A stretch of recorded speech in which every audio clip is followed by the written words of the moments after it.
Welcome back, everyone. This is Dave from the Corn Productions Deep Dive TV podcast with my co-host Stacie here to talk about the original Quantum Leap, Season 5, Episode 7, titled Deliver Us from Evil. The episode's description reads as follows. Sam returns to the life of a mentally handicapped young man and comes in contact with another time traveler.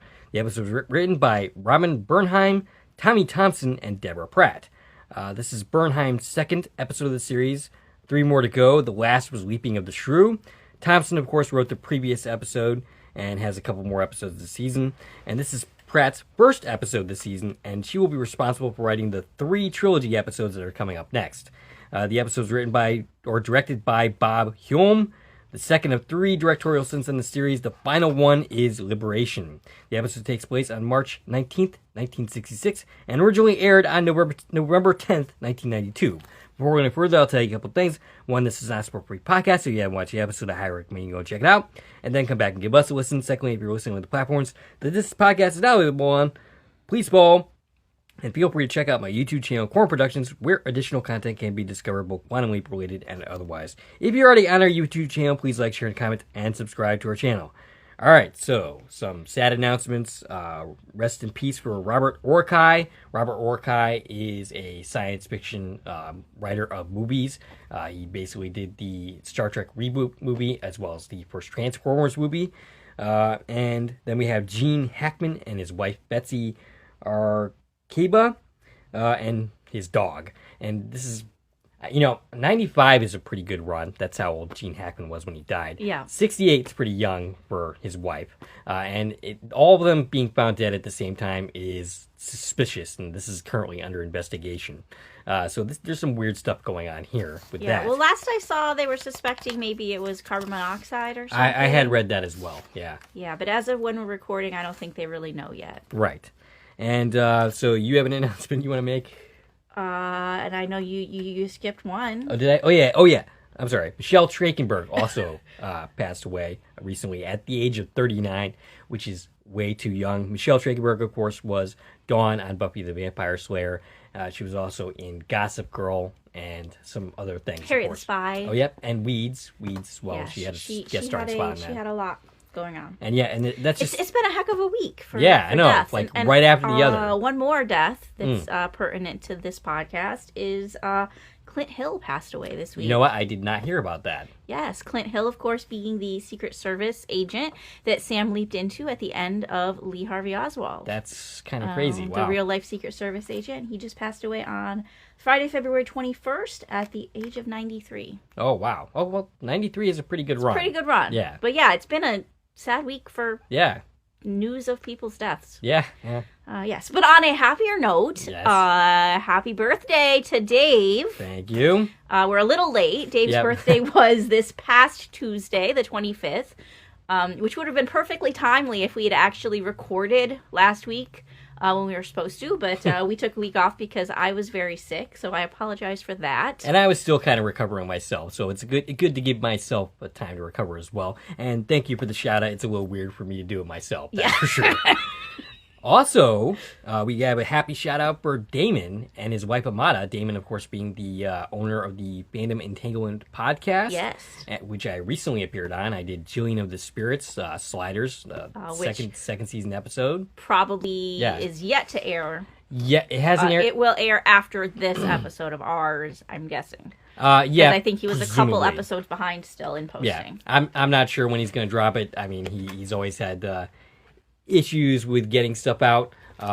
So when it actually drops is anybody's guess. So keep your eyes out for that. Yes, absolutely. I had a good time with him and. So you started your shout out for them. Yes. It is their anniversary. Yes. Oh, I didn't even finish talking. Right. I just got switched. You moved on to talking about his podcast. It is Damon and his wife's Amada their wedding anniversary. So yes, which I actually saw clips of. And we included in the 35th anniversary special of Genesis when we did that. Yeah, they were married on Leap Day. Yeah. So they technically don't actually get an anniversary. Mm-hmm. It's one of these, it's between days this week. Yep.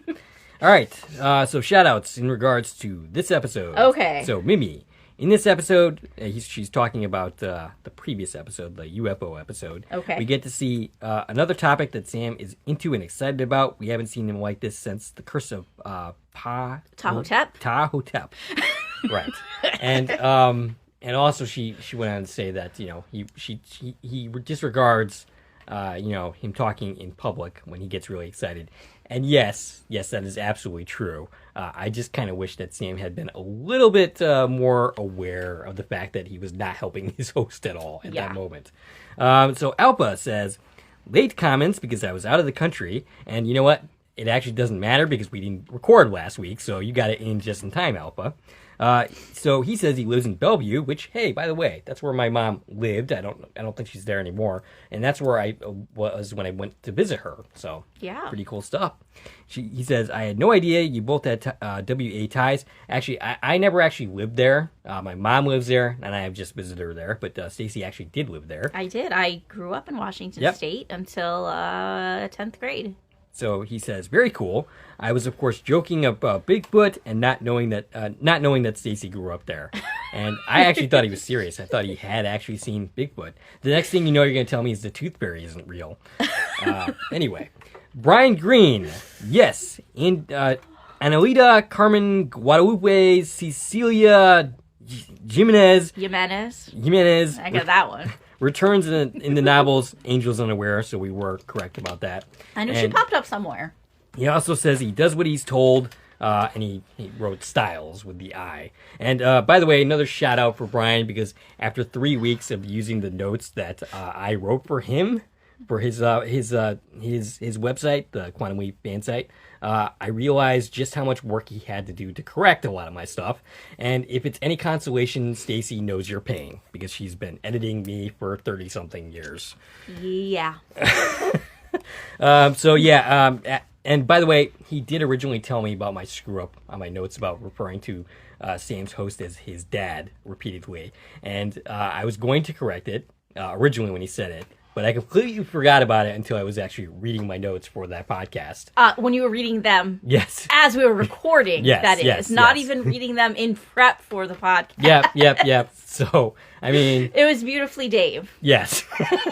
But yes, I did tell you. I recall Brian complaining about that particular fact quite a bit during the time that we were submitting those notes. So, my apologies, Brian. Love you, man. Anyway. So, Stacie, your thoughts on this week's episode? What episode are we talking about? Deliver Us from Evil. Yes. Okay.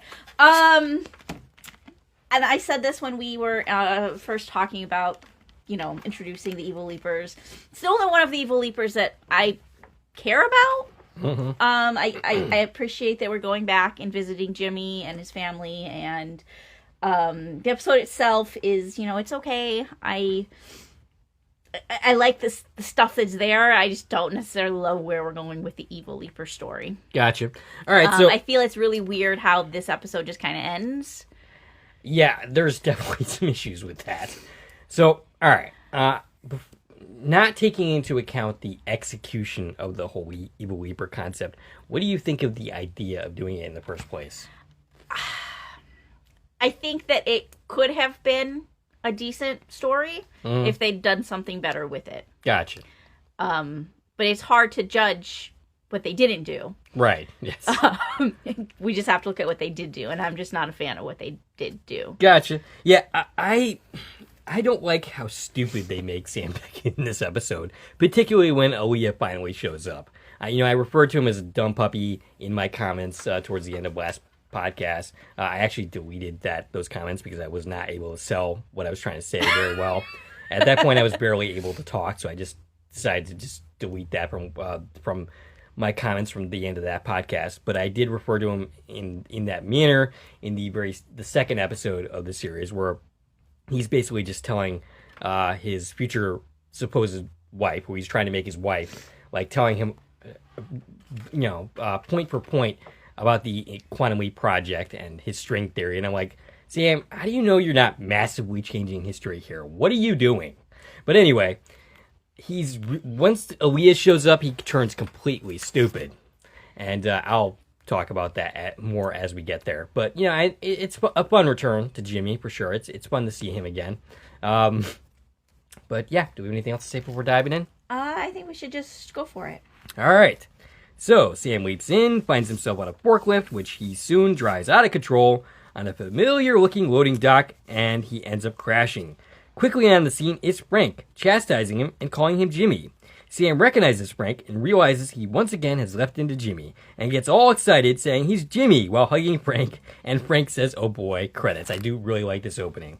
Frank is played by John Diaquino, his second appearance in the series as Frank, and he will appear in the final episode of the series and the season, and he has 89 credits for him. Sequest DSB, 2 appearances in Dexter, and an episode of Weeds. He also has 54 producing credits, 14 writing credits, and 9 directorial stints as well. One of those writing credits is for a Quantum Leap episode, yes. The Beast Within, yes. which we will get to yep. soon.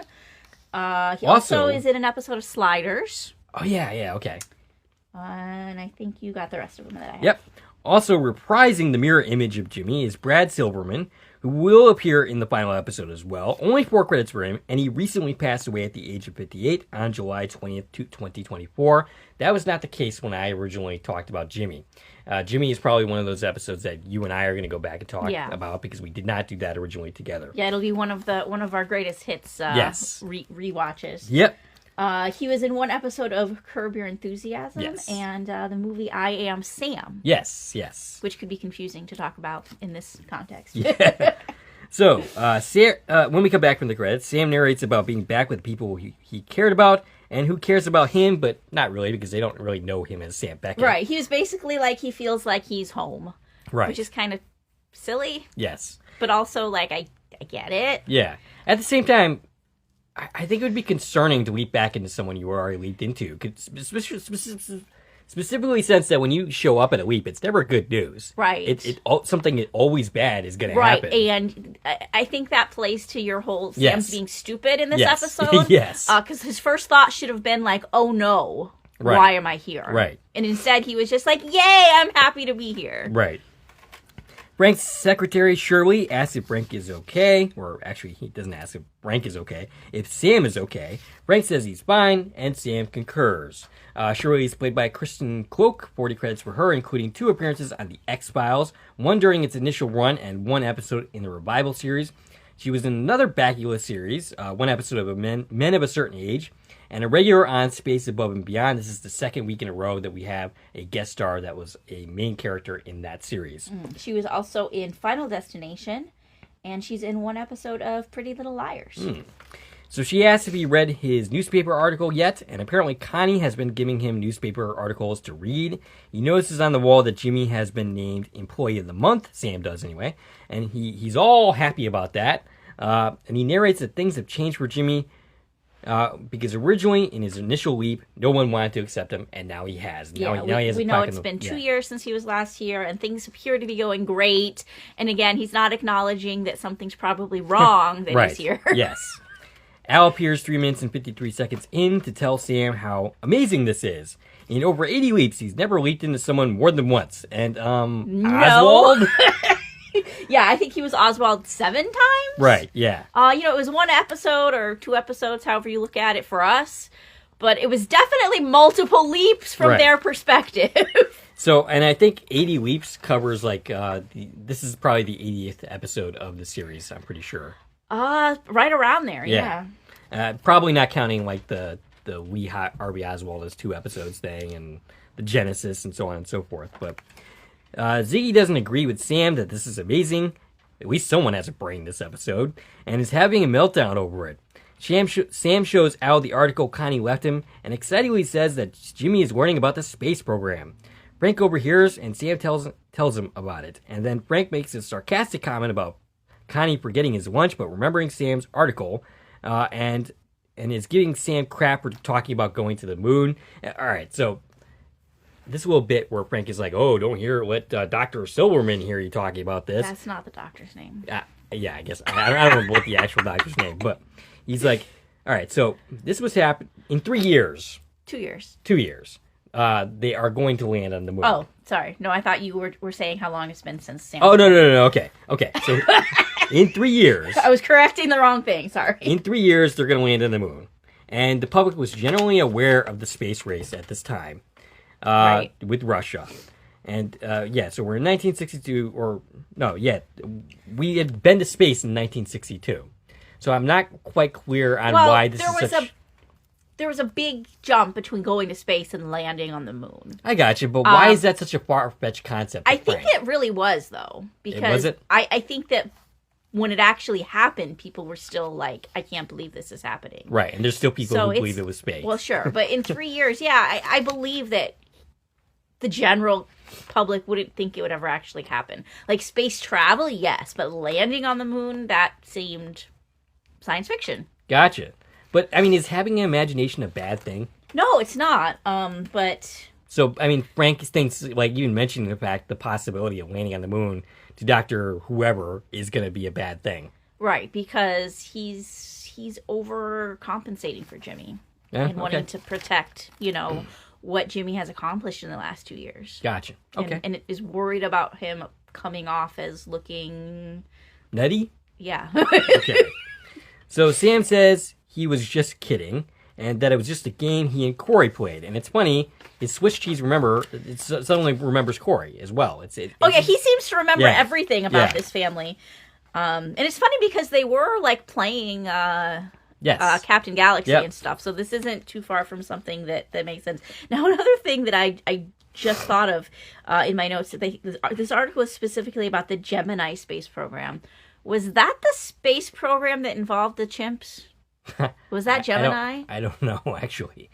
That'd be funny if it were. It's either the one that involved the chimps or the one that Al was actually involved in. Gotcha. It's one of those two is Gemini. Gemini comes up somewhere. We should look that up. Did you have that as a trivia question? It was one of our trivia questions when we played last year. Yeah, okay. Because I just watched those. Okay. But no, that's not in this week's game. Okay. Speaking of which, I'm going to briefly interrupt to say that we are doing... At some point soon. Yes. We are doing Quantum Leap trivia with the Quantum Leap, podcasting community. Yeah, that we've come to know. And hopefully we end up with something that we can air. Yes, watchable, and that people actually show up, when they're said. So it's in the works. If we succeeded all that, it should be in the next week or two that I drop it. So look for that. It should be a lot of fun. Yep. Also, during all of this whole scene, it's notable to comment here that Shirley is very clearly flirting with Frank. Yes. It's very obvious that that's happening. Yep. Yeah, and that's actually in my notes, too. So Sam she mentions dinner, and Sam excitedly remembers Connie's great cooking, and Sam says he can't wait to see her, which is funny because during that episode, she was not that nice to Sam throughout almost the entirety of that episode. So I'm not quite sure why Sam has this attachment to Connie. Well, remember, he's seeing this as like being home with his family. Yeah. The ability to revisit people he already knows. And I imagine Connie is a good cook. Yeah, I remember probably. she cooked a roast during that episode. Yep. And he doesn't get home cooked meals every leap. No, that's true. All right, so we cut to Connie complaining about cooking and she's hanging clothes. She's once again played by Laura Harrington, and once again, I said I didn't say great things about her performance. When I talked about Jimmy, I was not a big fan of how she played the character. I found her very shrill. And I don't really find her that much better in this episode. Though one point in her favor is she's not asked to do a lot of shouting, so that helps. And she doesn't actually stick around for the entirety of the episode, but her performance is not that much better. This is where I'm going to mention something, because we were just talking about the trivia game that we played here last year. Me, you, and Adam, we played trivia. And like I said, I was rewatching those episodes, prepping for the trivia game we're preparing for now. And I noticed when we were talking about Jimmy during our trivia that we really messed that up. Yeah? In regards to Connie. Okay. Actually, not talking about Jimmy, but talking about this episode specifically. Okay. Talking about Deliver Us from Evil.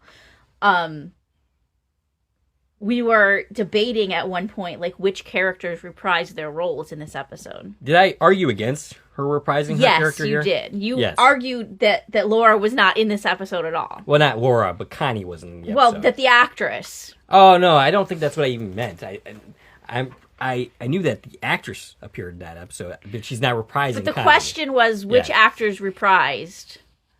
And the actor's definitely there for a good chunk of the episode. So my problem is my phrasing of the question. And no, she's not technically Connie right now, but right. It's still Connie.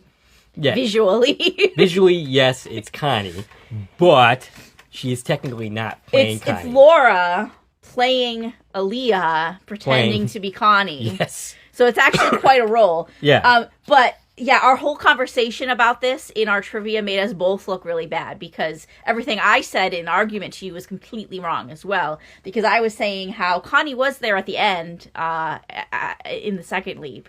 Right. And she's very much not. Right. No, we only see Frank at the end. Yeah. Okay. So I don't know what we were talking about. Okay. So she has 26 credits for her, including the most recent written for Walken, which is an interesting concept. It's about this guy who's trying to get Christopher Walken to appear in his movie, and Christopher Walken does not actually appear in the credits for that little short. Oh. She's also in The Devil's Advocate, which is a kind of a guilty pleasure for me, and something maybe we can eventually cover for like a horror movie month or something along those lines. And What's Eating Gilbert Grape? With her, do you have anything different for her? Nope, that's good. With her is Zoe, although we don't know who she is. Yeah, this is our first time meeting Zoe. Right, and it's funny because the fact who she's talking to completely flew over my head as a kid. Like when I was first watching this episode. I love this scene because if you don't know what's going on, which you're not supposed to, right? At this point, she's dressed in retro 60s clothes. Yep. She comes off just as being a neighbor that's talking to Connie. Yeah. And it's a beautifully executed scene. Mm-hmm. And I love Zoe. Yes. I love her from the minute we meet her. This scene sells her beautifully. Knowing, later that she is kind of Al's counterpart. Yes. Like she is Al. She's a female acts Al. very much like that, yeah. But I love her outfit. And it's done really well. Right. Where you don't know what's going on in this scene. But on Rewatch, of course, you know exactly what's going on in this scene. So she's played by Carolyn Seymour. This is her second appearance in the series, the first being Mrs. Stoltz in A Portrait for Troyan. She is perhaps the only good actor in that episode. 134 credits in total, lots of voice work. But she also has a couple of appearances in Star Trek TNG and a couple in Voyager. She's effectively playing the holographic version of Miss Stoltz, though she doesn't turn out to be a ghost. And some Doctor Who projects as well. Yeah, I saw she's got a lot of Doctor Who projects, video game voices, a lot of voice work on her filmography. And she's still at it too. My note here is she's acting very much like Al in being a perv. So Frank and Sam arrive at home. Frank is complaining about Cora's bike, which amuses Sam. Connie greets Sam, and Sam says she looks just the same. And then he covers for himself as when he saw her last at breakfast. Connie is told about him nearly running the forklift off the pier.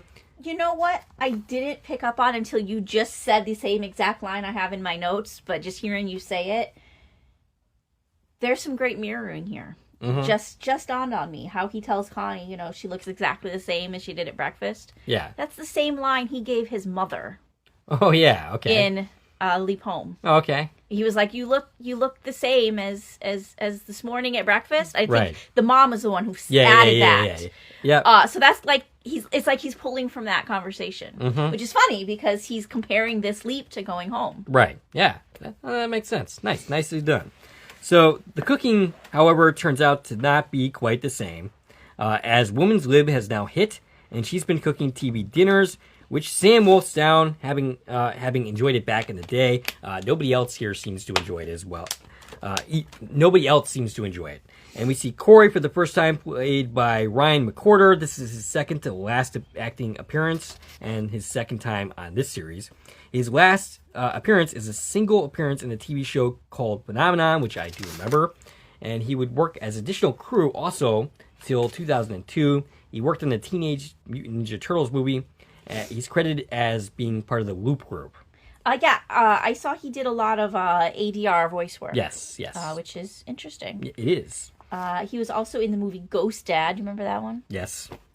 And one episode of Amazing Stories. Okay. So Frank and Connie quickly get into an argument about her not doing housework. He thinks she's pushing Sam too hard, or Jimmy rather. Sam demonstrates knowledge of the article he read. She thinks that's amazing. Sam offers to pitch in with the housework and volunteers Corey to help, who seems happy to help. And the argument soon escalates. Corey ends up going outside. Sam ends up following. Sam is trying to make him feel better when Corey is talking about running away. And apparently the night before, all the yelling made Jimmy climb under his bed. Corey thinks his mom doesn't love him and that he would be better off not being there. Sam convinces him otherwise, and he sends Corey back inside to get junk food, which is not yet a term that Corey is familiar with. And Al appears and is like, well, I'd like to thank you for, introducing that term into the English language. Sam turns to Al and says, he was wrong. Everything is not great here. In fact, they are pretty bad. Al still doesn't know what's going on with Ziggy. Ziggy keeps insisting that history is changing. And in the original history, Connie and Frank lived happily ever after. Jimmy got his own place, and Corey went to Stanford. Now, Connie and Frank split up. He can't trace anything that happens to Corey, and Jimmy ends up blaming himself for the breakup and ends up institutionalized. 3 weeks after their divorce. And he never gets out. So yeah, a lot of bad things are in the pipeline. And I'm confused by this. Okay. So first of all, Aaliyah was here first, right? Yeah, and speaking of which, before we get into that, I want to ask the question. How long has Aaliyah been here? Right, we don't know how long Aaliyah's been here. Because it would seem to me to make all this shit happen, it would require her to be here a lot longer than a few days. So okay, so we know, knowing what her actual mission is. She's trying to break up Connie and Frank, right? Right, and basically destroy this family. Break this family. So she's, fighting with him on purpose, forgetting his lunch on purpose, all that, right? Yes. Here's my question. Why is she, though, actually helping Jimmy? She's not. But she literally has been giving him articles, encouraging him to study. She is arguing for him at this dinner table. Like, she's advocating for Jimmy through this whole thing. I think that's another way to fight with Frank. Like, her cover story later is, oh yeah, I'm here to help Jimmy learn to read. But it appears like she's literally doing that. Well, no, it's not to help him read. Or to help him, be more independent. Right, yeah. But she's doing that by helping him with his studies. Mm-hmm. And I'm just really confused by that. Like, why would she go through and do any of that if the whole thing she's here to do is break up the family? Maybe it's another way to drive a wedge between her and Frank. Like, start showing Jimmy a lot of attention, make Frank maybe a little bit jealous. And... Yeah, but their biggest problem previously was that Connie was not on board with helping Jimmy. Right. So... Well, now she's on board with Jimmy, but kind of neglecting Frank. It feels like a long con. Yes. And it feels like if you're leaping and your goal is to break these people up, you would find a lot quicker way to do that. Well, and then you'd move on. I would like to think that it would take more than a couple of days to ruin a relationship to this extent that has been humming along just fine and that originally worked out just fine. Sure. It seems like you would have to be here for months or to a year to like. Well, I don't think it would take that long. You don't think so? No. You think you can blow up a marriage in like how long do you think it would take to blow up a marriage? I don't know, but I feel like she's making it take a lot longer than it needs to take if her route of doing it is being supportive of Jimmy. Now, I could argue that she's not really a bad person and maybe she does want to help people even though her goal is to hurt people. So maybe she's just being kind to Jimmy because she is kind. But I don't know. It just feels really weird to me that like it's all lining up that she's trying to do great things. You know what I mean? Right. When we know that she's here to do bad things. Okay. It just feels like a disconnect to me. Maybe it's a way to make Frank look bad at the same time because she's, neglecting the other stuff that Frank is complaining about by paying more attention to Jimmy. So she's kind of using that as like, hey, look, I'm doing this stuff, so I'm not actually a bad person. He's actually the piece of shit. Yeah, I mean, we are also getting, we're getting told here that Corey feels like she doesn't love him. Right. So she's been splitting bonds with Corey. Which again, this would take longer than a few bad days. Yeah. You would need a lot longer to get to this point. But I guess it depends how bad those fights were. I mean, I guess, but yeah. All right. So Sam says this isn't fair. He's leaped back into people he knows, and everything should be great, but everything is wrong. The phone ends up ringing. Sam answers and realizes it's Frank's secretary. Al tells him that she is the one Frank leaves his wife for. That'd be useful information to know before. Sam tries to get rid of her, but Frank catches on and ends up picking up the phone. She wants help moving. Frank isn't so sure he can help, but agrees to do so. And Al says this is bad because moving leads to infidelity. Okay, if helping other women leads to infidelity. Yeah, my note on this is he gave us an if you give a mouse a cookie monologue. Right. You know that story? Yeah. He's like, you do this, and then this happens, and then this happens, and then this happens. He goes through this whole, right. how he gets there in his head. Right. I thought it was quite funny. So Sam offers to help. Frank tries to not let him do so, but Sam says, oh, I'll just ask Connie. I'm sure she would let him, which is enough to get Frank to let him do it. You know, it's kind of funny. I do like the fact that Sam kind of uses the fact that he's leaped into Jimmy, who's kind of who would be naive about what's going on here, right, and uses that to his advantage. Like, he makes this, oh, I'll just go ask Connie. Yeah, he does that a few times. Like, Frank wouldn't, think that he was doing that on purpose, but he definitely is. Right. He's using what would be Jimmy's naivety, if that's how you say it, to his advantage. Yeah. And I like that. So Connie comes in, and they act all shady, and like, oh, nothing's going on. Oh. Anyway. Frank and Sam are leaving. Connie objects, saying Sam should be reading, but Sam insists he wants to run errands, again, kind of taking advantage of who he's left into. Sam is lifting a heavy box. Yeah, we see Sam did all the heavy lifting. Right, yeah. So if he came to help move, he certainly helped move. Yes. Al suggests bending his knees. Ziggy is going nuts by saying history is changing. Sam is confused. What is he do? He hasn't been doing anything besides moving boxes. And Al says 4 airline crashes, an outbreak of Rangoon flu, 3 earthquakes, and 17 floods. And Sam is all like, because I didn't bend my knees? Yeah, and Ziggy's freaking out. I'm going to go ahead and say Aaliyah didn't cause any of those things either. I don't think so. I don't think Aaliyah fighting with Frank caused any airplane crashes or earthquakes. I mean, unless it's the butterfly effect, and that would be a heck of an effect. So, so Al thinks Ziggy has lost it, and Al moves for no reason at all. He just, suddenly, disappears and reappears, in a different spot. And I'm like, what the hell was that for? Did Ziggy do that, or was that something that Al chose to do? But anyway, Sam is confused about Frank cheating on Connie, and Al gives this gem. Connie should realize that sometimes it's easier to be a mother than it is to be a wife. Huh? I mean, I don't think that kind of line would fly today. I didn't catch that. No, yeah, that's what he says. Yeah. But anyway, Sam asks him pointedly, how would you know? And he suggests his 4th wife used to mother him all the time. All right, Al, whatever. So Sam says if he were Frank, he wouldn't let this happen. Al says he should check in on the pair, and Sam thinks he's worrying about nothing. Al says he's worried because he can't figure out what the hell is happening. Apparently there's earthquakes and floods, and all because, and because he's never cared about a person he left into as much as he does Jimmy. And of course, Trudy is talked about again. And Al doesn't want to see anything bad to happen to him, and Sam reassures him that they won't let it happen. So Frank and Shirley are flirting. They're getting a little cuddly. Yeah. Sam ends up interrupting and says, oh, that's the last box, time to go. And Shirley tries to get rid of him. Sam uses the Connie card again and says he'll just call her and get a ride. And Frank takes him home. Sam tries to talk Frank out of what he's doing, but all he succeeds in doing is pissing him off. Frank drops him off, drives off, saying he needs to be alone for a while.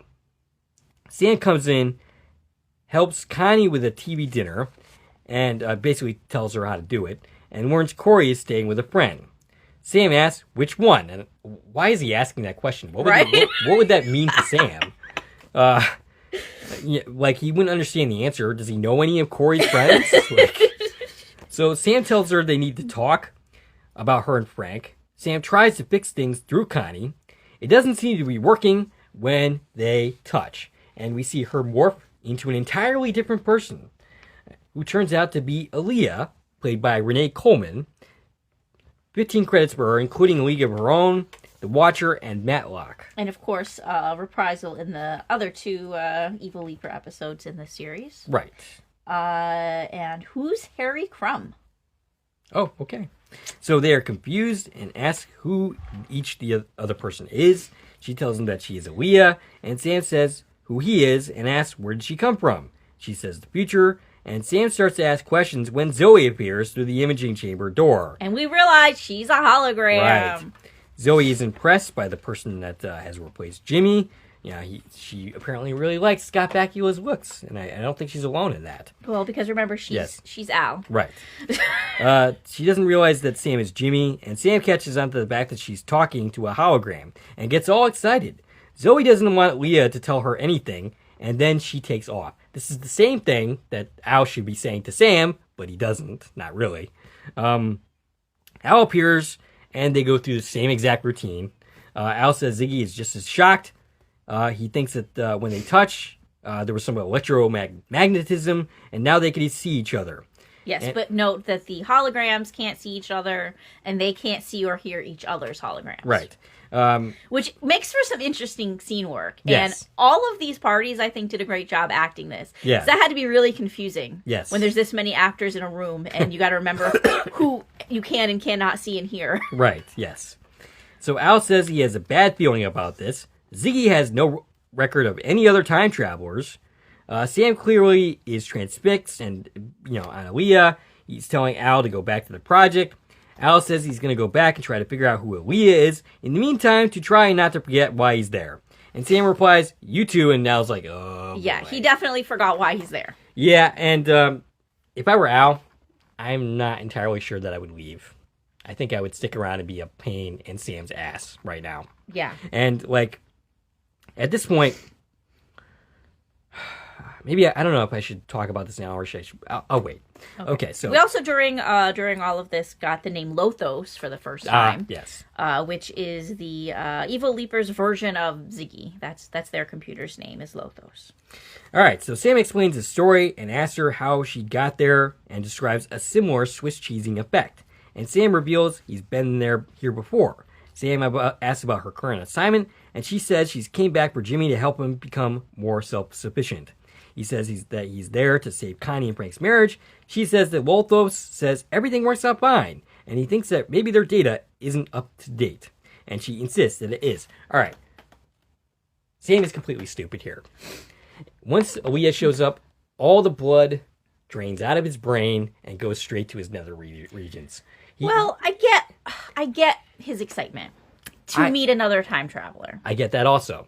And I understand that he's lonely, and I get that he might not immediately jump to the fact that, she's evil. Right. Why would you think that is a possibility, right? But, at the same time, you have to wonder why isn't Sam suggesting that she's perhaps screwing up her assignment and blowing up Frank. Right. He knows he's not changing anything. Maybe not. I'm like, all these things went bad. And originally it didn't. And Aaliyah's suddenly here. Right. So what's the common denominator here? Yeah. You have to at least think that she is screwing up, and you have to at least suggest that. Right. And also, this her mission that she's stating here, that does not pass the smell test. If Sam is there to fix Frank and Connie, and she's here to help Jimmy, them both being here at this moment, it breaks both of their missions. Right. Neither of them can do what they're here to do if they're both here. I mean, yeah, Frank cannot help Connie and Frank if Connie isn't there. Right. Connie cannot help Jimmy if Jimmy isn't actually there. Right. So, either, why are you both here? Right, exactly. And, if it's really that those are the reasons why they're there, then God, time, or fate really screwed up. Right. If you believe that the same thing is leaping them both around. Right, yeah. Which is what they should be talking about. If you're going to talk about your project, you should be talking about what have you learned about time travel. Right. Do you have any information that I don't have? That's what they should both be talking about. Right. But yeah, they kind of asked each other the wrong questions. Yeah. In Aaliyah's case, I'm sure she's doing it on purpose. In Sam's case, he's just being stupid. Yeah. I'm like, this is a really smart guy. Because he was the first one who was like, yeah, I make things right in order to leap. Right. And she was smart enough to catch on and be like, oh, I probably shouldn't tell him what I do. Right. No. Yeah. Yeah, I go around destroying lives, the complete opposite. I murder. And... Yeah. So she's kind of smart, she knew not to talk about her missions. Right. Her real missions. Mm-hmm.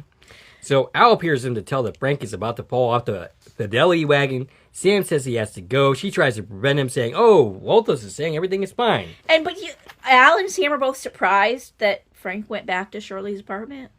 I'm not. Like, where did you think he was going when he dropped Jimmy off and left immediately? Why is Al not saying more about Leah here? She's actively saying, "Oh, nothing is wrong." Like, why isn't Al questioning this? Right. He's not under the same spell that Sam is. I think Al is too hyper-focused on the mission. Yeah. That he hasn't stopped to really contemplate, oh, there's another time traveler. What does that mean? Okay. Because remember, he's overly concerned about Jimmy's welfare. Right. He has a personal stake in this situation. Right. So neither of them are thinking straight. They're just not on the same wavelengths about the reasons they're not thinking straight. Right, okay. So Sam ends up knocking on the door. Shirley answers and lies about Frank being here. Frank appears and tells him that he's not going home. There isn't anything there for him anymore. Sam begs him not to do it, and this gets him nowhere. You know, it's really hard to have much sympathy for Frank here. I mean, like, you know, okay, your marriage isn't going so well, but your child, the person that I get he's your brother, but he's the person that you've taken on in a father figure-like role, right, is begging you not to do this. Right. And you're still going to go along with it. Yeah. And, you know, he says, like, oh, this has nothing to do with Corey or you. But it does, because it will affect them. Right. Especially since, you know, Jimmy is Frank's brother. Right, yeah. It'd be a little different if, you know, it was like Connie's brother. Mm-hmm. Right. But he's like, nah, I'm just going to abandon my brother and my kid. My wife will take care of you. I'm out. Bye. I don't know that he intends to fully leave here, but he's basically blowing up his marriage. He is, and he knows he is, and he's making it very clear that he doesn't care. And this is a conscious decision, and he doesn't care that it affects his kids. So, like, it's really hard to sympathize with Frank at all. Yeah, and it's all because... Connie's they had a couple of bad TV dinners because they had a couple bad days, and Aaliyah is, you know, picking fights. Right. That's what it boils. That's down the other thing. Is like, why doesn't Sam ask Aaliyah, "Hey, why are you picking a fight with Frank?" Because they didn't get that far. Right. But anyway, so he goes back to the house, and Sam tells Aaliyah that he couldn't get through to her. But he doesn't understand why he hasn't left yet. Yeah, he's like, why haven't I leaped? I failed, so it's time for me to leave, because, you know, we're under that new rule where, you know, it doesn't matter if you are successful or not. Right, at least if I leap, you can continue working with Jimmy. Right, and he says that, so he's acknowledging that he understands that they're not helping each other in their missions here. Right, and she starts to seduce him and kiss him, which, you know, I have this in my notes. My 13-year-old self was cringing throughout this. Like, watching the scene. And it's not because, you know, ooh, girls kissing, or, kissing going along. No, it was because, like, I was aware of what he was doing here. Like, you're effectively kissing your mother. And granted, I know that that Connie is not really Jimmy's mother, but it's still a mother-like. Yeah. Well, I mean, she points out, I'm not really Connie, you aren't really Jimmy. Yes. Which is true. Yes. They are in their own bodies. Mm-hmm. At this point, we've established that. Right. They see each other. Mm-hmm. So, I mean, that makes sense to some capacity. It's still... But you don't got time for this, is my biggest problem. Yeah. Like, there's shit going on. Go deal with it. Right. If you were, like, literally both stuck here for a month and you can't figure out why neither of you have leapt, and you actually have time to, like, get to know each other and think, hey, maybe the reason we're stuck here is so we can get to know each other. Yeah. Then I think this would make more sense. Right. But just being like, yay, we're both time travelers. Right. Who cares about our missions? Let's hook up. Right. It's ridiculous. Yeah, my 13-year-old self was watching this going, Sam, what the hell are you doing? But anyway, so... He objects mildly, but she insists that he make love to her. And you know what? I don't mean to interrupt you, I'm sorry, but this is what we're missing out on by not getting a third season of The Revival. Okay. With two leapers and having to face these situations. Oh, where right. Who the heck are they to each other, Right. and what are they facing with while they're trying to patch up their own relationship? While engaging in whoopee. Yeah. Okay. So she gets down to her nightie in bed. Sam says this isn't right. He's still making mild objections, but still going along with it. So they're engaging in these activities, and I'm like, what if Corey comes home? What if Frank comes home? Right. That's what my 13-year-old self was saying. And I very clearly remember that. And I'm like, and of course, Frank comes home. Sam panics, but Aaliyah isn't doing anything, which Sam notices and he's confused by. And then she ends up ripping her strip. I guess this is like some kind of nightgown, but it has a bra underneath. She's wearing a slip. Okay, so she had a dress on, which she took off. Right. She's currently wearing her slip. And it had some kind of bra underneath? And she has a bra on under her slip. Okay. Those are separate garments. Okay, all right. So a slip exists so that you cannot see the bra and underwear through the dress. Okay. It's like an invisibility shield. Gotcha. Okay, well, thanks for that education. So yeah, she ripped the strap of her slip is what she ripped. Okay. And then she ends up scratching her face, like getting really deep. Like bloodying her. Yeah. Can you really do that to yourself? I mean, if you really wanted to, sure. My nails are pretty sharp. Okay. I definitely could. Please don't do it, okay? I just had to touch my face with my fingernails to see how okay. sharp they really are. Yes, you definitely could do that with fingernails if you were motivated enough to do so, which is ridiculous. Right. I can't imagine. That has to be painful. Yeah. And so she starts screaming, and Sam is really confused and horrified. He has no idea what the hell is going on. Frank comes in, and she accuses Sam of assaulting her. This enrages Frank. Sam tries to defend himself and starts saying, "This is not Connie, and I'm not Jimmy." And yeah, that's not going to help Jimmy. No. That's really not. What you're saying right now is right. very unhelpful. And so, yeah, he's sounding completely crazy. Al appears as Frank starts wailing on him. He tells Sam not to hit him because he doesn't know what he's doing. Frank and Aaliyah end up leaving the room, locking Sam in. And he says to call Dr. Smithfield. That's the doctor's name. Okay, gotcha. So Al asks Sam what the hell happened. And a breathless Sam is like, I don't know what the hell just happened. But you do know. Right. Tries to explain, but is just as confused. Sam asks, how could he be so stupid? Which, by the way, is the same question I was asking throughout the entire episode. So I'm glad you at least have some self-awareness there. And Aaliyah tells Frank that this isn't the first time this happened. She ends up talking him into going to get Dr. Performance. But it seems Lothos has decided she is there to kill Dr. Beckett. Or at least that's another bonus assignment. She says, why he hasn't tried to stop us. And I'm like, he hasn't? But, and Zoe says that this could be the week to get her home. Zoe, meanwhile, comes in, basically appears to where Sam is trying to break out, checks him out. Al tells him that the history has changed. Tomorrow, Connie will be tried for Jimmy's murder. And by the way, I'm gonna point this out. This I'm gonna mark this in your minds for the next Leaper episodes. Okay. Because there's an interesting little problem towards the climax of the Evil Leaper episodes. I have a lot of problems with the next two Evil Leaper episodes. But mark this right here.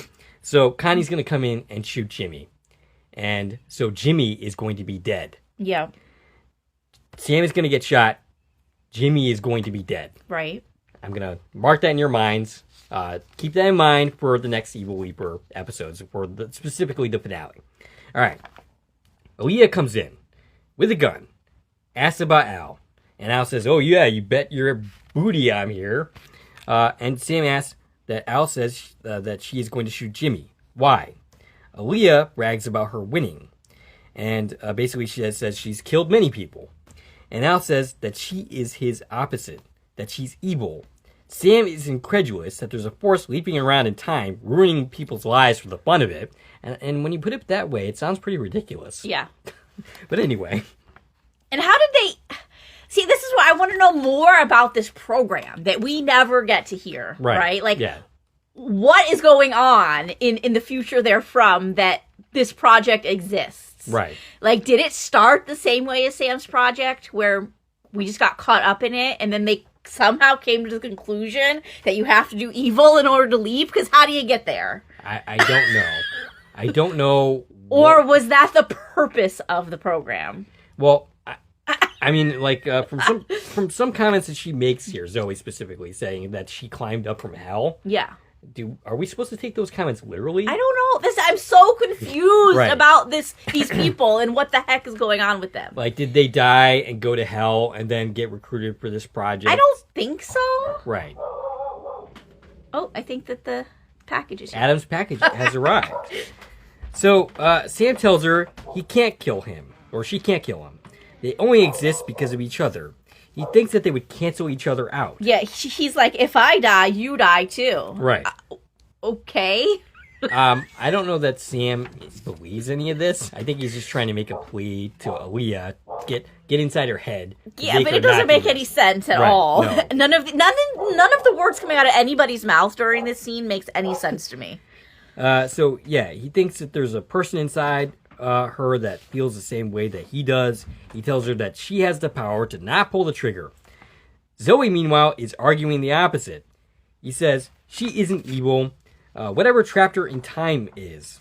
She refuses to kill him, and then she seems to leap painfully. Not sure what's going on here. Yeah, and that's another part that I have a problem with is what the heck is that? Right. Because not only does, like, Aaliyah get pulled out, Zoe gets pulled out in the same fashion, too. Right. And they, like, melt into the air. I'm not sure. Maybe it's not a leap effect. It's like a punishment leap. It's like leap they're effect. being pulled, right? Yeah. And it's different. It's very different than anything Sam goes through. Right. Or we're going to see in the other episodes. Right. So I don't know what's going on here. And I feel like they really needed to tell us at some point what the heck is going on here, and they don't. Yeah, and they never will. Right, exactly. So Al and Sam leaps into the LaMotta kitchen. Frank comes in and says they're going to be late. He asks about Connie, and Frank says she's at her sister's, and Lee's waiting for Sam in the truck. Sam asks Al, what's going on? And Al is cool, is saying they lost 2 days. Okay. So, what the hell happened here? He leaped back to the day he arrived. Okay, but how does that fix anything if Aaliyah was there? Well, she's not there anymore. So she was... So we erased her. That's the take I take on this. Okay. She was never there. Okay. Which also doesn't make sense because she was clearly there before Sam. So how does him re-leaping into the day he arrived fix it? Right. But we're told that Connie's still at her mother's. So right. She's not there at all. Right. But I'm just confused. How did the timeline get fixed? Right. She was just erased from everything that she ever did, like during her visit there? That's how I take it? I don't know that makes any sense, or what the purpose of that would be. It's almost like whoever's leaping Sam, right, is giving Sam the chance to fix this. Which would be fine if he actually fixed anything, like if he actually made any changes, but he doesn't. Well, the change is that, I mean, there wasn't changes to be made if Aaliyah wasn't there. The change is we removed Aaliyah. So, how did that happen? I don't know. Like, I'm not sure. It's the same question I have about, like, Leaper X in the finale of, like, Judgment Day. Like, how is he erased from existence in that episode, but Magic wasn't? Right. So, I'm totally confused as to, like, what happened? Yeah. Yeah, well, exactly, though. Yeah. Like, right, we erased Aaliyah's existence from this leap. Okay. From, like, the family's cool now. Okay. Everybody's happy. So everything and Connie's just visiting her mother. Gotcha. But we don't know why. Right. I think it would have made more sense the way I remembered this is Connie was actually there during this scene. Right. And she was herself and happy. Right. So Sam says, so you're saying this nothing ever happened? And Al says that's what Ziggy is saying. Sam asks about Aaliyah. Al says she's gone. And Sam dramatically says she's not gone. And then weeps. Yeah. And that's the insinuation that we will hear from Aaliyah again. Yes. I mean, I guess it would have been worse if we never did hear about this again, if they just dropped it. Yeah. So it's slightly better what we end up getting. I just hate what we get. Okay. Well, we'll certainly talk about that when we get there. We'll talk about first. Yes. We get to talk about Trilogy. Yes. Because he leaps into Clayton Fuller, standing over the body of Bart Ader. Played by James Whitmore Jr. Yeah, this is one of those moments. This leap out, this leap in. It's one of those ones that hits me right in the feels. It's one of my childhood, fondest memories right here is the start of Trilogy. And I can't explain it. I'm sure I will try and explain it over the next few weeks of why I like Trilogy so much, because it gets so much hate. Yes. But it's just, it always was it for me. Right. It's my favorite. We're going to spend the next 3 weeks... I get the comfy feels for it. Yeah. We're going to spend the next 3 weeks talking about the Trilogy. No breaks. We're just going to keep, talking about it right until it's over. I'm a little intimidated by it because you love it so much. I mean, I definitely have problems with it. Yeah. I definitely like, the episodes, various levels. Mm-hmm. But I don't know, it's the one that just sticks with me, Like, since I was a little kid, it just stuck with me, that story. There are definitely moments in that episode that I remember from my reactions to when I was 13 and being, and being really creeped out by certain aspects of it. And, I remember enjoying this as a kid. And I still think it holds up. I know that it gets as much hate as you say it does. Yeah. But, I'm not one of those haters. But still, I'm kind of intimidated to talk about it. Well, we'll have some fun going through it. Yeah. I'm sure. Mm-hmm. I'm just looking at the rest of my notes here. What else I had to say about Deliver Us from Evil. Oh, here's something. Okay. So there's this theory out there. Yeah.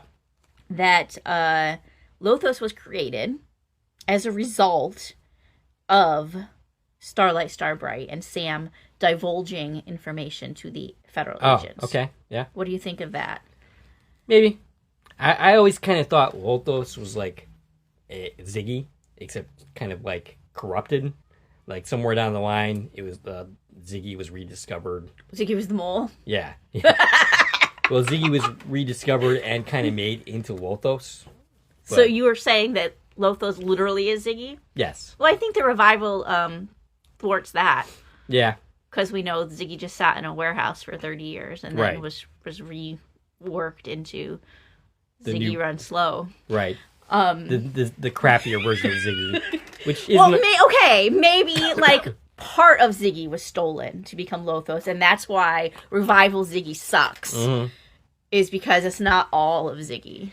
So the book that I actually don't like very much, I think not Mirror Image, Mirror's Edge.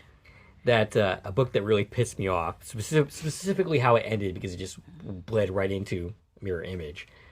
Suggested that I think that the senator or whatever that Sam leaps into actually basically steals the information about Ziggy, and that's perhaps what led to Lothos. Yeah, I know there's a lot of Lothos references in the subcanon, in the books and comics and all that.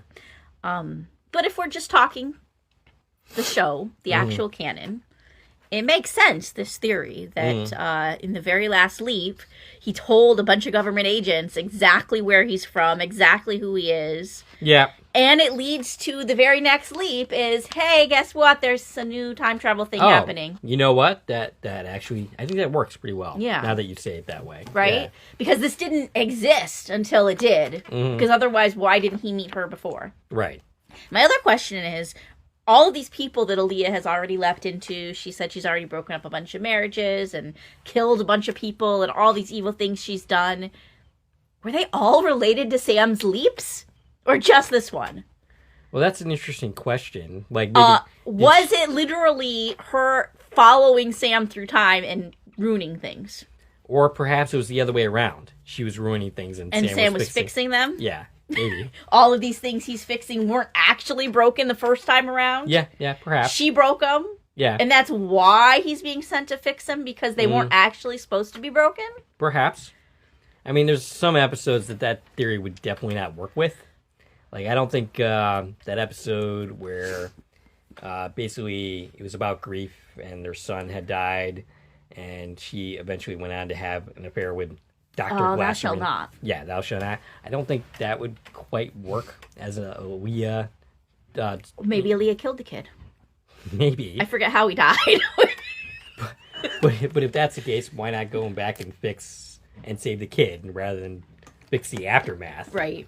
But yeah, I mean, I think that was even my argument in that episode without the whole Aaliyah part of that. Yeah. It brings up so many questions, right? Of what is actually happening here. Right. Like, these are universe-changing things. But we just kind of tuck it away, and then we revisit it, and then we just kind of tuck it away again. And we never really get to, like, well, what the heck? What's the point of all this? Right. Who are these people? What are they doing? Why are they doing it? Why are they doing it? And if our goal here is to fix the world, and we're just kind of left with, like, oh, yeah, but then there's this other program just kind of breaking shit. Right. You know, and they've already ruined a ton of lives. And I don't understand what the point of that is. There's plenty of misery in the world. Why do you have to make more? I don't know. It's just so silly that we're... And it's not silly to me that it just exists. It's silly to me that we don't explain it. Mm-hmm. Like, I want to know more, really, right. is what I want. I want more of it if we're going to do it. Well, make it make sense and make it fit into the grander, like, universe of these characters and what we're talking about and what the heck we're doing. I mean, part of the reason why the whole Evil Leaper thing exists in the first place is NBC's edict in the 5th season to create an ongoing antagonist. Right. And the series was canceled anyway. They knew it. They knew they were heading for cancellation. So they wrapped it up and then just, I don't know. I mean, the way, and of course we'll talk about this when we talk about the other Evil Leaper episodes, but the way we end it, it doesn't fix it, though. Right. It doesn't fix the whole thing. It's not like we erased the program from history. Right. No, there's no reason why it couldn't continue with other people. Right.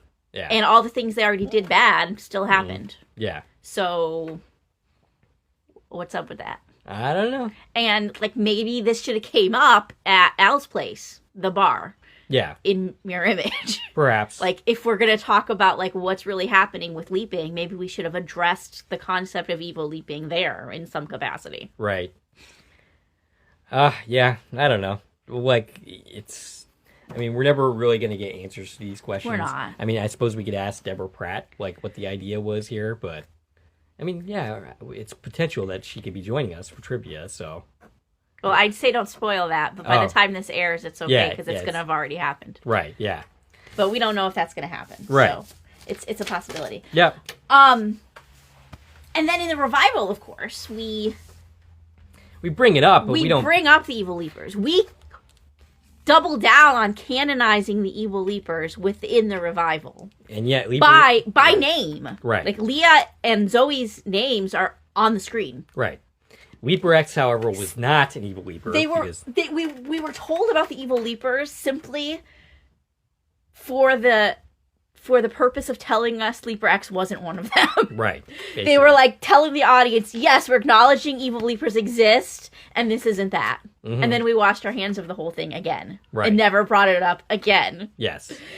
Which I think makes it worse than if we had just pretended they didn't exist. Well, maybe if the show had gone on, we would have come back to that concept.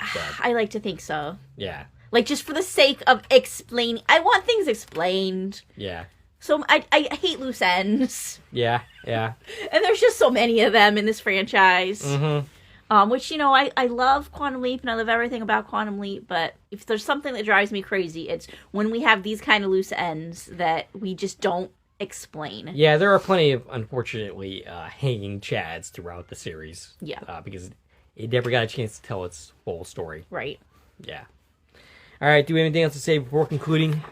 There was one more credit, which well, not a credit, but an uncredited listing on IMDb, which I think is really broken. And I was trying to make sense of this. There's a person with an uncredited listing on IMDb, Richard Partlow, listed as a reporter.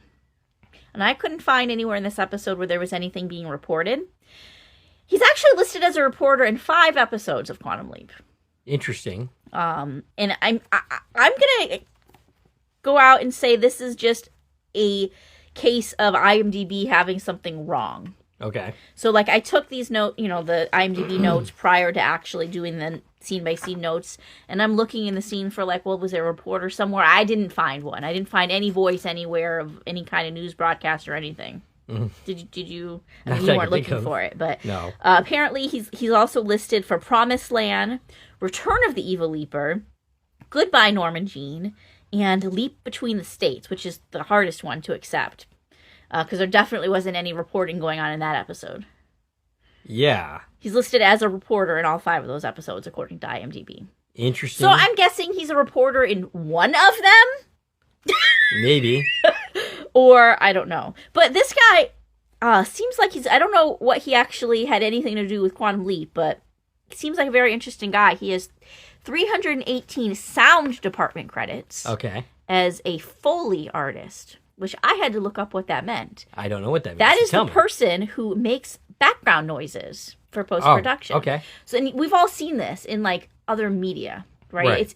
We've seen this in fiction and in a bunch of different places where the person who, like, takes shoes and makes stomping sounds or does, like, this weird stuff with metal and plastic and instruments and all these things to mimic sounds, you know what I'm saying? Yeah. Like to make the sounds that a bomb or a crash or a car or I've seen background material on how they do stuff exactly. Like that. So yeah, exactly. He's one so of those this, guys. so that's it. It's called a Foley artist, mm-hmm. and this guy Richard Partlow has 318 credits doing that in over various decades of work, all kinds of projects. Wow, interesting. So it's a whole different thing to look at, right? Like, it's a credit where we learn something new about this interesting guy that may or may not have anything to do with Quantum Leap whatsoever. Exactly.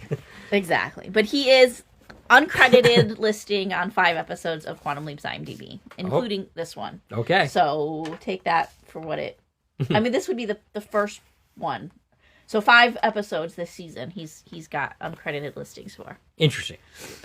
All right, we'd like to hear from you. What did you think of this podcast? What did you think of this episode? What did you think of the Evil Leaper as a concept and how they executed it? Stacie, can be reached at? I can be reached on Twitter, X, Instagram, Threads, and Blue Sky at TVN Coupon Talk. If you like this video and want to support the channel, the number of ways to do so, you can follow me on Twitter at Core Productions. You can join one of my Core Productions Facebook pages. You can buy something from the Core Productions store on Zazzle. You can buy me a coffee. You can join the Core Productions membership starting at 99 cents a month. And of course, you can like, share, and comment on this video as well as subscribing to the channel. This is Dave and Stacie from Core Productions, signing off.